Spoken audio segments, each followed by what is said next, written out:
તો મારા વાલા ક્ષમા કરજો, કોઈ ખોટું ન લગાડતા, પણ ટાઈમ વિના મહેરબાની કરીને ફોન કરતા નહીં.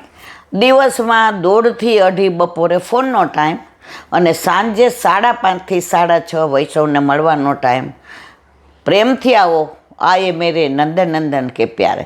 પણ શરત એક જ છે, પુષ્ટિ માર્ગીય અંગેનું હોય તો જ.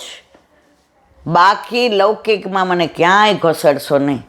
માંડ આ બધાથી ને મારો પાર આવ્યો છે. હાલો હવે વ્રજમાં જઈએ, આ તો બધી ચફાઓ કરવાની જ છે. વ્રજ વાલું રે વૈકુંઠ નહીં આવું, ત્યાં કાન કુંવર હું ક્યાંથી લાવું. વ્રજ વાલું રે વૈકુંઠ નહીં આ. મારા નામના મોબાઈલમાં 150 જણા એવા વોટ્સએપ જય શ્રી કૃષ્ણ. હવે મોબાઈલ ઘડી ભરાઈ જાય. આમને વિડીયો ઉતારવો હોય તો અંદર આવે ફૂલ છે, મારામાં આવે ફૂલ છે. મેં તો અમે બે ફૂલ જ છીએ, ફૂલ એટલે મૂર્ખા. તો તમે કાંઈ પણ એવું કામ હોય તો અવશ્ય મોબાઈલમાં વોટ્સએપમાં તમે વોઇસ મેસેજ કરો, હું જવાબ આપીશ. પણ જય શ્રી કૃષ્ણ તો તમે રોજ હું તમને બધાને કરું છું, અને તમે બધા ઘરે જઈને મને જય શ્રી કૃષ્ણ કરો છો, મહેસૂસ કરું છું. કારણ કે આટલા બધા વૈષ્ણવ મને પ્રેમ કરતા હોય ને મારવાલા, તો જ હું આવી હોઉં. નહીં તો ક્યાર નહીં પતી ગયું. ડૉક્ટરો તો કહે જ છે, ઈલાબેન તમને કોણ જીવાડે છે? મારા ઘરે મારા માથે બિરાજતો મારો ઠાકોરજી, મારો વલ્લભ જીવાડે છે. બાકી જ્યારે બતાવવા જઈએ ત્યારે ઈલા આંટી, મેં તું કાંઈ કહેતા નહીં હો, બીવડાવતા તો નહીં જ. કારણ કે મારા ઉપર હરિગુરુ વૈષ્ણવની પૂર્ણ કૃપા છે. તમે બધાય મારા વાલાના વાલા છો, તમે બધાય મને પ્રેમ કરો છો. પણ પ્રેમમાં ક્યાંક અતિશયોક્તિ ન થઈ જાય. આપણા દીકરાને આપણે બહુ પ્રેમ કરતા હોઈએ ને, પછી આમ વાલ કરીને દબાવવા જાય ને, શ્વાસ ન લેવાય, ગભરાઈ જાય. એમ એટલું બધું રહેવા દેજો. બાકી તમે મારા છો અને હું તમારી છું. હવે વ્રજ, કાલે આપણે એઠા પેઠા સુધી પહોંચ્યા હતા. હવે આગળ એઠા પેઠાથી આગળ જઈએ એટલે ખેરો ગામ આવે છે. પ્રભુએ છાક આરોગ્યા પછી વધેલો ભૂકો ખેરો ગ્વાલ મંડળીને વેચી દીધેલો, તેથી ખેરો ગામ થયું. વ્રજમાં વ્રજ ભાષામાં ખેરો એટલે વધેલો ભૂકો. આપણે જમતા હોય ને પછી પાપડ શેકેલા હોય કે તળેલા હોય, તો થાળીમાં પાપડ લીધો હોય ને બધું ખવાઈ જાય, પણ ઓલો ભૂકો તોડવા ગયા હોય ને તો અંદર હોય. કોક વાર મારા જીવાની રોટલી કડક જ ભાવે, મને ઠંડી ઓલા પોચી, મને કાંઈ પોચું ન ભાવે, મને બધું કડક. તો રોટલી ભાંગે ને તો એનો ભૂકો થાય ને, તો એને વ્રજ ભાષામાં ખેરો કહે. તો એ ભૂક્કો ઠાકોરજીએ ત્યાં ગ્વાલબાલને દઈ દીધેલો. એ ગામનું નામ પડ્યું ખેરો. હવે છે કે નહીં ખબર નહીં, પણ અમે 2008માં ગયા ને, ત્યાં ખબર છે કેવું સરસ તળાવ હતું. તળાવની અંદર તમે જુઓ તો આહા કમળ કાંઈ ખીલાતા ને ચારે બાજુ મોર ને એવું સરસ વાતાવરણ ને. આમ બધે પેલું નળિયા હતા અને એ ગાય દોતા હતા. હા બરાબર. હા, પછી અમે ઠાકોરજી પધરાવીને અમે બીજું કાંઈ આપણે ન લઈ જઈ શકે. પણ મને એક ભગવદીએ કહ્યું હતું કે એલા ઠાકોરજીને પાલમાં નહીં રાખવાના ગમે ત્યારે, એટલે અમે ઠાકોરજીને હારે લઈને જઈએ. તો સાંજે મેં કીધું હવે આપણે આજે સવારે નહોતા નીકળ્યા તબિયતને, તો સાંજે નીકળ્યા. તો કોઈ હતું નહીં, અમે જ એકલા. તો ઓલી ગાય દોવાતી હતી અને ઓલા વ્રજવાસીઓ બધા ગાય દોવાતી હતી. એમાં કોઈ ગાય દોતું હતું ને કાંઈ ગાયને ઓલું ખાવા દીધું હતું ને મને કહે ક્યાં લલ્લા લે કે આવી હે. મેં તો ઠાકોરજીને સાંજે ગૈયાવાળું દૂધ ત્યાં દીધું. તો હું તો આમ ઓલું પીછવાઈ કાઢવાની, પીછવાઈ વાળી ઠાકોરજીને મારી ગોદમાંથી લઈ અને ખાટલામાં પધરાવી દીધા. અરે બાપા, મેં કીધું આ હરખું બેસ છાની મને, એ વ્રજવાસી સાંભળો તારો નથી.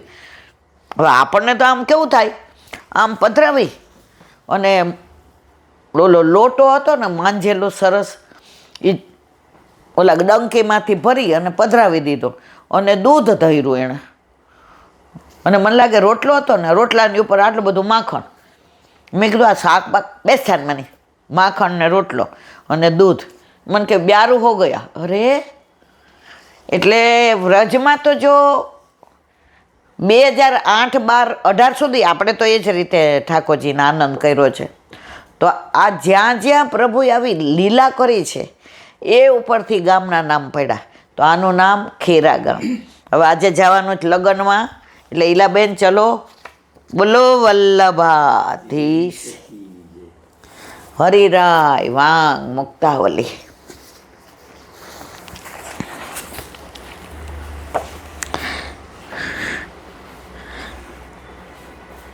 આસરો એક શ્રી વલ્લભાધીશ કો, માનસી રીતકી મુખ્ય સેવા. એમાં 10 મર્મ. એમાં અત્યારે આપણે 6ઠા મર્મ સુધી આવ્યા છે. 6ઠ્ઠો મર્મ કયો? ગુણગાન. હવે આગળ 6ઠ્ઠો મર્મ વ્રજસુંદરીનો ભાવ એ છે, પણ વિરહી વ્રજસુંદરીનો જે ભાવ તેનું સ્મરણ કરવું એ 6ઠ્ઠું મર્મ છે. પણ અહીંયા દ્વારકેશજીએ 6ઠ્ઠો મર્મ ઠાકોરજીના ગુણગાનનો લખજો.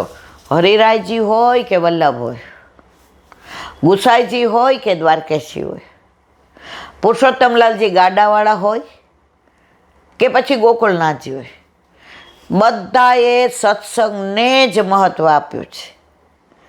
જ્યાં સુધી તમે સત્સંગ ના કરો ત્યાં સુધી તમારો ભાવની વૃદ્ધિ ન થાય, ઠાકોરજીનું મહાત્મ્ય ન સમજાય. આ બધી વ્રજની લીલાઓ વ્રજ વિહારમાં વાંચીએ છીએ તો વ્રજનું મહાત્મ્ય સમજાય.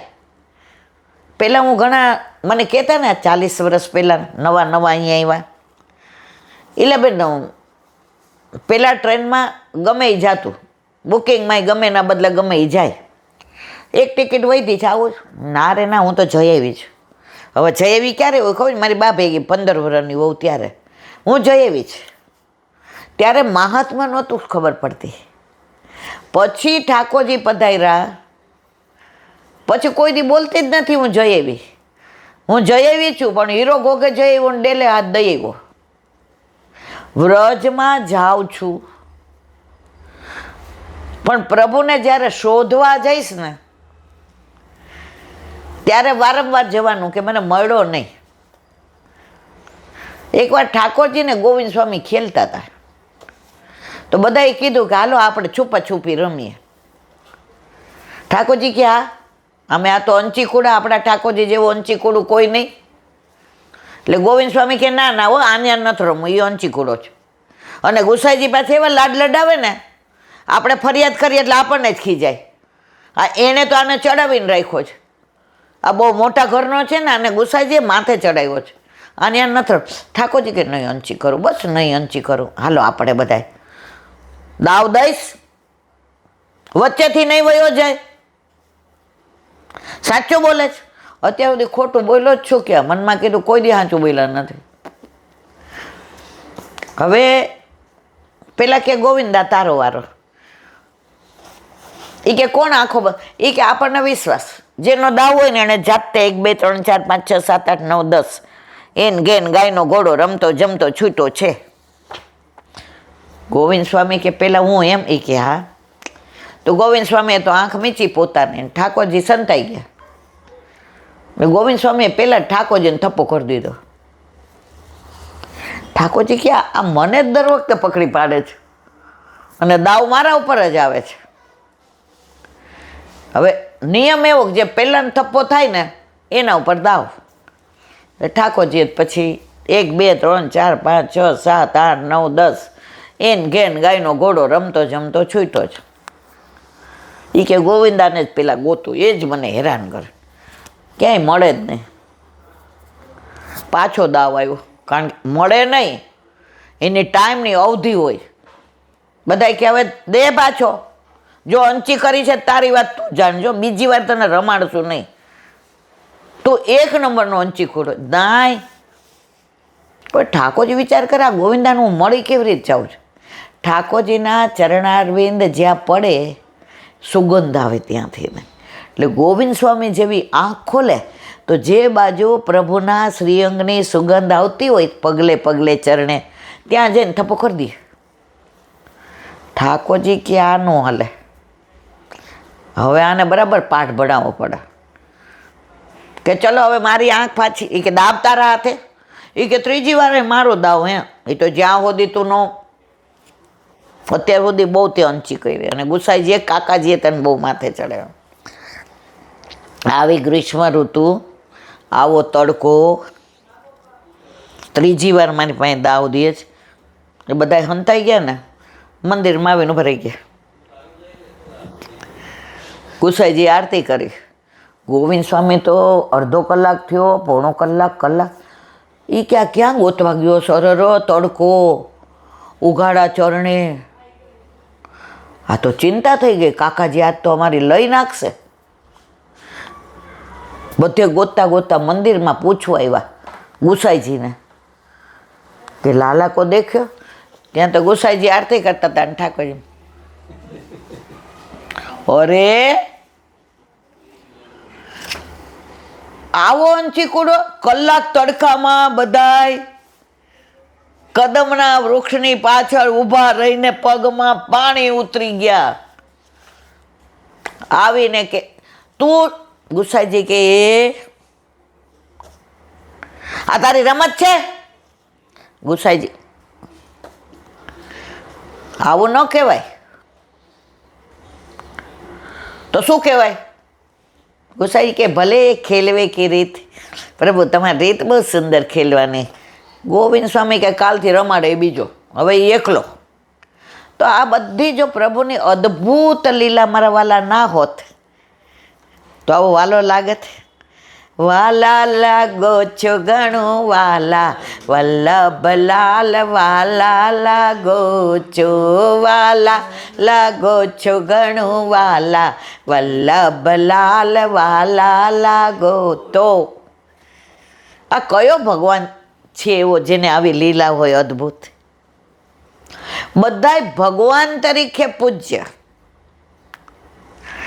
પણ આવો રસો હોય મારો વાલો એકલો.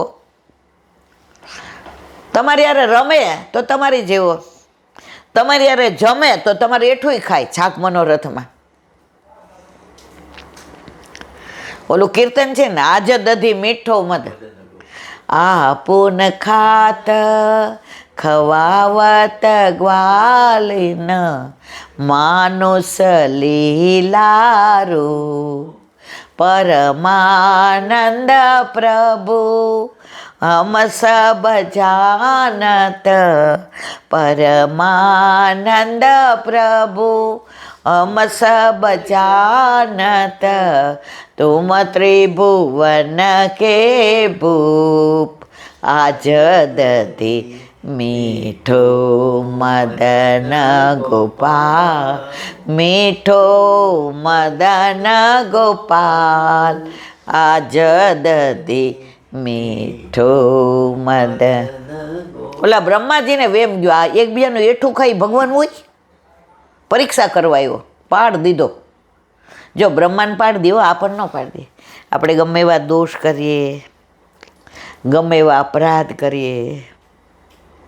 વલ્લભે કાનમાં કીધું છે, મારા વૈષ્ણવના દોષ આવું ના જોતા, મારા વૈષ્ણવની ફરિયાદ ક્યારેય ન કરતા. તો 4/4 ગોખલામાં પુષ્ટિ પુરુષોત્તમ ત્રિલોકનો નાથ વલ્લભે કીધું છે એટલે પધાર્યો છે. અને આપણે લીલામાં જઈએ નહીં ત્યાં સુધી આપણને છોડીને જવાનો નથી. બોલો વલ્લભ.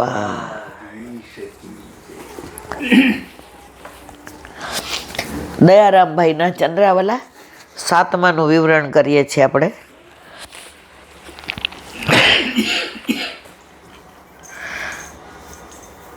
ચંદ્રાવલા એકની અંદર એક ભગવદીય રાજકોટમાં હતા કે ક્યાં હતા, ગામનું નામ નથી ખબર. એમણે ઠાકોરજી પુષ્ટ કરાવ્યા ત્યારથી દયારામભાઈનું ચંદ્રાવલાનું કરતા હતા. તો લીલામાં પહોંચ્યા ત્યાં સુધી પૂરું ન થયું. મને એક ભગવદીએ કહેતા હતા, ઈલા આની અંદર તો કેવો રસ ભર્યો છે. દયારામભાઈએ અંદર જે ભર્યું છે ને એ વલ્લભ કૃપા કરે તો સમજાય, અને તો આપણે આ કરી શકીએ. તો મારું સામર્થ્ય છે ના ના, પણ આ ગ્રંથ પ્રમાણિક છે એટલે હું વાંચીને કહું તમને. બાકી મારા વાલા મારું શું હું શું તમારી પાસે છું? મારું કોઈ વાંચન છે? હું કોઈ શાસ્ત્રીજી છું? મારું કોઈ જ્ઞાન છે? ના, હું તમારા જેવી જ છું, કદાચ તમારાથી થોડી સ્તરમાં નીચે, પણ આ ગ્રંથો પ્રમાણે છે ને. ઠાકોરજીએ 4 ચોપડી ભણાવી છે એટલા વાંચીને તમારી પાસે રજૂ કરું છું. બાકી આ બધા ગ્રંથોને પ્રમાણિત કરવા, વાંચવા, સમજવા, રસ મહેસૂસ કરવો, એ બધું વલ્લભની કૃપા વિના શક્ય નથી નથી ને નથી. પરબ્રહ્મ શ્રી કૃષ્ણના સેવનથી સમગ્ર વિશ્વનું પૂજન થાય છે.